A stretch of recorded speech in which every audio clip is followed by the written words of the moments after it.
Selamat malam Bapak Ibu dan saudara-saudara yang dikasihi oleh Tuhan Yesus Kristus. Berjumpa lagi dengan Renungan Harian GKJ Semarang Timur, Senin 14 Maret 2022. Nats kita pada malam hari ini diambil dari kitab Roma pasal yang keempat, ayat yang pertama sampai yang ke-12. Namun sebelumnya, mari kita berdoa terlebih dahulu. Tuhan Allah Bapa kami yang di surga, pada malam hari ini kami datang kepadamu. Kami mengucap syukur untuk penyertaan dan kasih setia Tuhan di sepanjang hari ini. Kami boleh melakukan apa yang menjadi tugas dan panggilan kami. Semuanya kami boleh menyelesaikannya dengan baik. Dan pada malam hari ini, sebelum kami mengistirahatkan tubuh kami ingin bersama-sama mendengarkan sedikit dari firman Tuhan. Mampukan kami mengerti kebenaran firman-Mu dan kami melakukannya dalam hidup kami sehari-hari. Berfirmanlah Tuhan, kami siap mendengarkan. Dalam nama Yesus Kristus kami berdoa. Amin. Roma pasal yang keempat ayat yang pertama sampai yang ke-12. Begini bunyi firman Tuhan.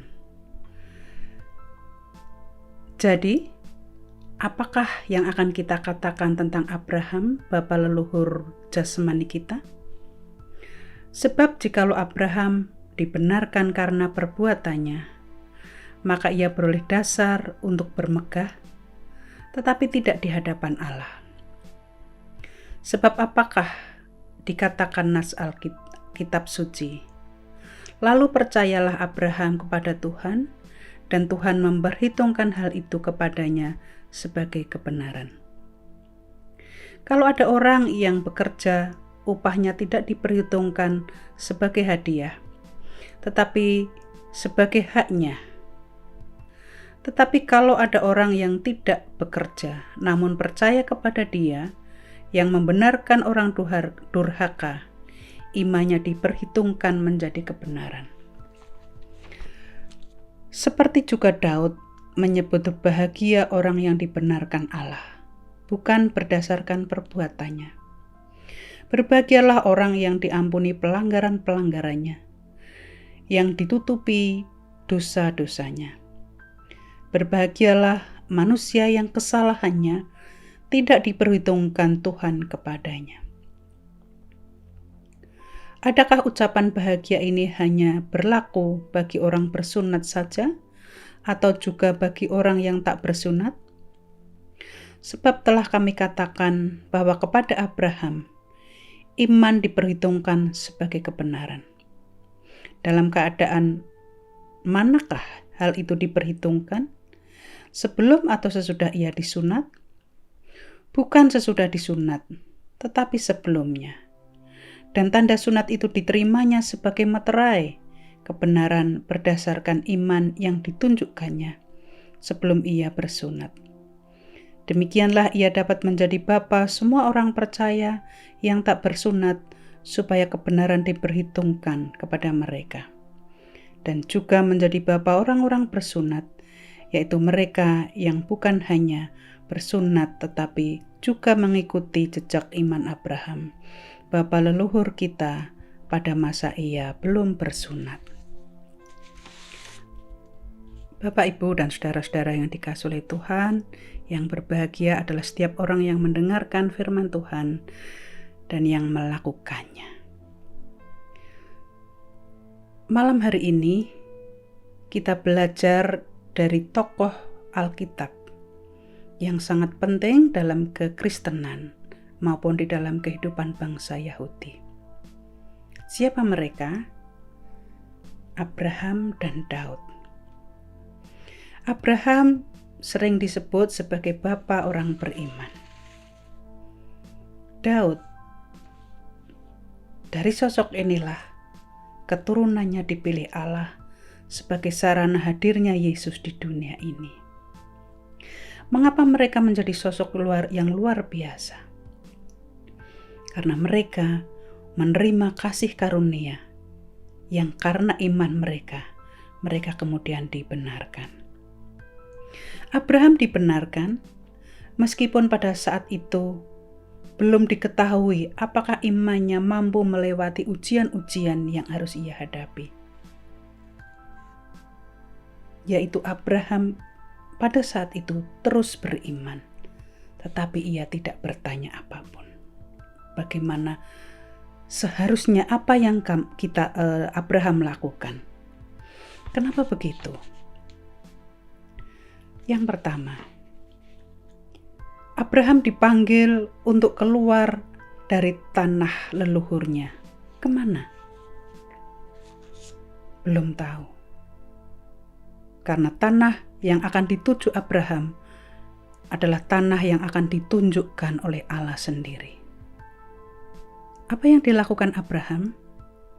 Apakah Abraham bertanya detail kemana dia akan pergi? Tidak. Abraham taat. Yang kedua, Abraham dijanjikan keturunannya menjadi bangsa yang besar. Tetapi ternyata dia mempunyai anak di usia yang sudah lanjut. Bahkan di usia yang sudah lanjut itu dia masih diuji untuk mempersembahkan putranya untuk Allah. Bagaimana dengan Daud, Bapak Ibu? Daud, Allah sendiri yang memilih menjadi panglima perang bangsa Israel. Dan saat itu juga kemudian Raja Daud menjadi raja bagi orang Israel. Akan tetapi di dalam perjalanannya, Daud jatuh ke dalam dosa. Dan dengan rendah hati, Daud mengakuinya semua apa yang dilakukan sebagai dosa-dosa dan pelanggaran di hadapan Allah. Nah, Bapak, Ibu, dan saudara-saudara yang dikasihi oleh Tuhan, bagaimana kita belajar menghayati pengalaman dua tokoh Alkitab yang luar biasa ini? Mungkin masing-masing dari kita memiliki pengalaman yang berbeda-beda, penghayatan yang berbeda-beda tentang penyertaan Tuhan, tentang kasih karunia, dan juga di dalam panggilan hidup kita sebagai anak-anak Tuhan. Namun satu hal yang patut kita syukuri adalah bila kita hari ini dipilih, bila kita hari ini diselamatkan, itu semua adalah kasih karunia Allah. Bahkan kita disebut orang-orang yang berbahagia. Lalu bagaimana dengan realita hidup kita pada hari-hari ini? Mungkin kita mengalami seperti halnya Abraham. Janji-janji penyertaan Tuhan sepertinya tidak sesuai dengan realita yang kadang-kadang kita alami. Suka dan duka. Mungkin sampai hari ini kita masih mengalami kesulitan. Mungkin sampai hari ini kita masih mengalami berbagai masalah dan pergumulan. Apa yang harus kita lakukan? Mari kita belajar seperti Bapak Abraham.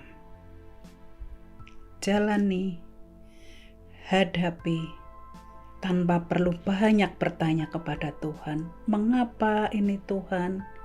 Mengapa ini harus terjadi? Apa yang harus kami lakukan?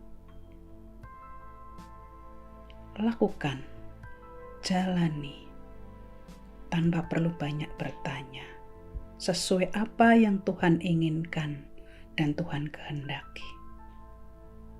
Di ujung sana, Tuhan pasti akan menunjukkan maksud dan kehendaknya bagi hidup kita.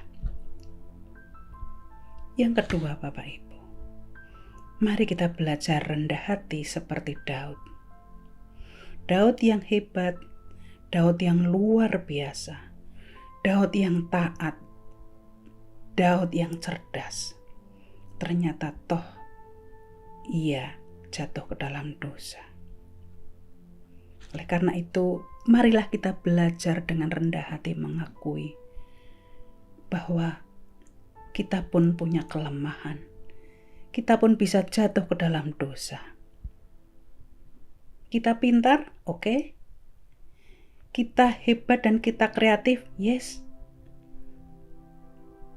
Kita punya jabatan tinggi, berpengaruh, luar biasa dan disegani, hebat.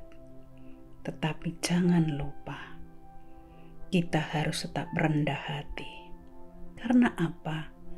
Sebagai manusia, kita juga memiliki sisi gelap.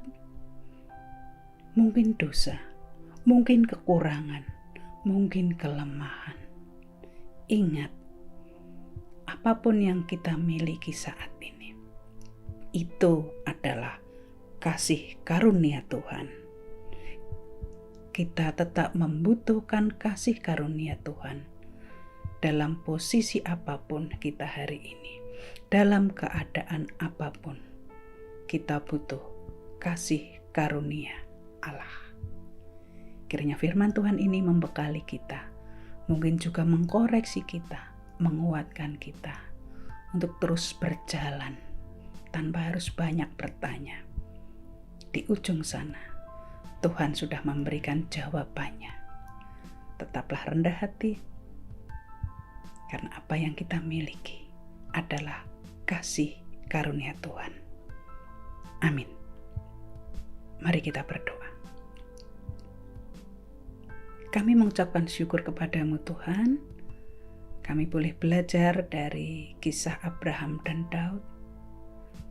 Di dalam kelemahan dan keterbatasannya, sebagai manusia, Engkau memakai mereka untuk sebuah karya besar buat manusia. Karya besar Allah yang menyelamatkan kami. Bila kami boleh belajar untuk terus taat kepada Tuhan, belajar untuk rendah hati, menyadari apapun yang kami miliki pada hari ini bukan karena kuat dan gagah kami, tetapi karena kasih karunia dan kemurahan Tuhan. Terima kasih Tuhan. Kami akan beristirahat malam hari ini. Tuhan menolong, melindungi dan menjaga kami, supaya kami boleh beristirahat dengan tenang, dengan nyaman, dan esok pagi kami boleh bangun dengan tubuh yang sehat dan segar. Bila di sepanjang hari ini, apa yang kami lakukan, apa yang kami ucapkan, apa yang kami pikirkan mendukakan hati Tuhan, menyakiti sesama kami mohon ampun Tuhan. Inilah doa kami, di dalam nama Tuhan Yesus Kristus kami berdoa. Amin. Tuhan memberkati kita semua dengan firman-Nya.